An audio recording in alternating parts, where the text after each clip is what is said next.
पहली बार बिहार में चुनाव के 3 महीना पहले चर्चा क्या हो रही है कि भाई पलायन कैसे रुकेगा। प्रशांत किशोर और यशवंत सिन्हा जो कह रहे हैं कि पलायन रोक दिया जाएगा, क्या ये संभव है कि नहीं। इस पर तेजस्वी यादव भी बोल रहे हैं, लालू जी भी बोल रहे हैं, सम्राट चौधरी भी बोल रहे हैं, जदयू वाले भी बोल रहे हैं। तो पहली बार यहाँ बात हो रही है बेरोजगारी की।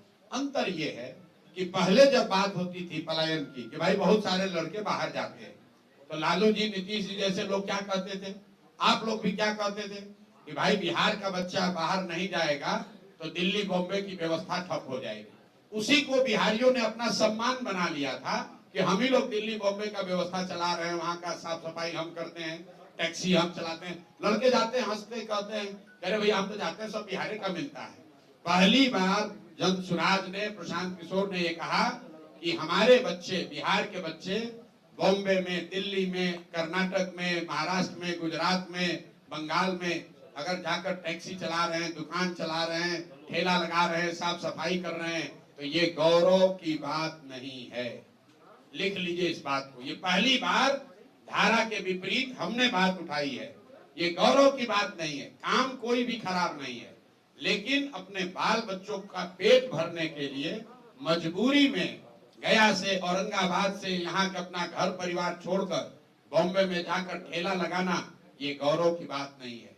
लोग यहाँ नेता क्या कहता है, बिहार का आदमी को मत मारो, गाली मत दो, नहीं तो दिल्ली में अगर बिहार के लोग काम नहीं करेंगे तो वहां से कूड़ा कचरा रोड पर भर जाएगा। कूड़ा कचरा निकालने के लिए बिहार का आदमी पैदा हुआ है। ये जन सुराज की ताकत है। अब लोगों ने ये कहना बंद कर दिया है। ये लोगों ने कहना बंद कर दिया कि दिल्ली में लड़के जाकर, दिल्ली में अगर बिहारियों के साथ बदतमीजी होगी तो कूड़ा कचरा वहां फैल जाएगा। हम ये कह रहे हैं कि ये शान की बात नहीं है।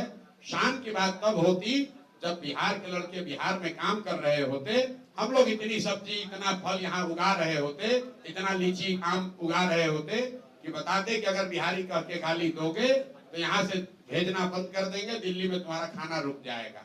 हम लोग ये चाहते हैं। मोदी जी अभी आए, उन्होंने कहा कि वंदे भारत ट्रेन एक खुलेगा, सहरसा को उन्होंने कह दिया सहरा। चलिए वो तो मिस्टेक हो गया, टेलीप्रिंटर का होगा। आप बात समझिए कितना बड़ा फर्क है जो जन सुराज कह रहा है, जो अभी तक लोग कहते आए।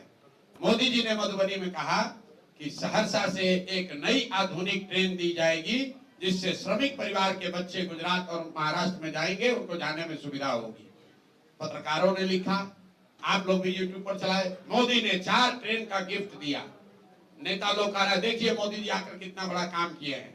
पहला व्यक्ति है प्रशांत किशोर, हम विरोध करते हैं, हमें ऐसी ट्रेन नहीं चाहिए। ऐसी ट्रेन नहीं चाहिए जिसमें बिहार के बच्चे जानवरों की तरह मजदूर बनकर गुजरात जाए, महाराष्ट्र जाए काम करने। अरे आपको ये भी नहीं समझ में आ रहा है मोदी जी क्या कह रहे हैं कि श्रमिक परिवार के बच्चे, मतलब पूरा बिहार का जो बच्चा है वो श्रमिक परिवार है, और वो श्रमिक परिवार के आपके बच्चों को गुजरात में जाकर नौकरी मजदूरी करने के लिए आपको ट्रेन दे रहे हैं। आप जितने पत्रकार बंधु लोग हैं, जरा जाकर मोदी जी का स्पीच देखिए। अगर मोदी जी में दम है तो यही बात जाके गुजरात में कह दें कि गुजरात में एक नई ट्रेन चलेगी जिस पर गुजरात के श्रमिक परिवार के लोग महाराष्ट्र, तमिलनाडु में, दिल्ली में जाएंगे काम करने। वो कह सकते हैं ये बात? ये सिर्फ बिहार में कहा जा सकता है। और बिहार के लोग, इतना हम लोग की चेतना मर गई है कि हम लोग इसको विकास मान रहे हैं, हम लोग इस पर ताली बजा रहे हैं। भैया ट्रेन चाहिए, लेकिन वैसी ट्रेन चाहिए जिसमें हम लोग यहाँ से बिजनेस व्यापार करें। वैसी ट्रेन चाहिए जहां से चीनी, सीमेंट, छड़ यहाँ से बनाकर भेजा जाए। वो ट्रेन बिहार के लोगों को नहीं चाहिए जिस पर हम लोग के बच्चे मजदूर बनकर गुजरात और महाराष्ट्र के फैक्ट्रियों में जाकर अपनी जवानी बर्बाद करें।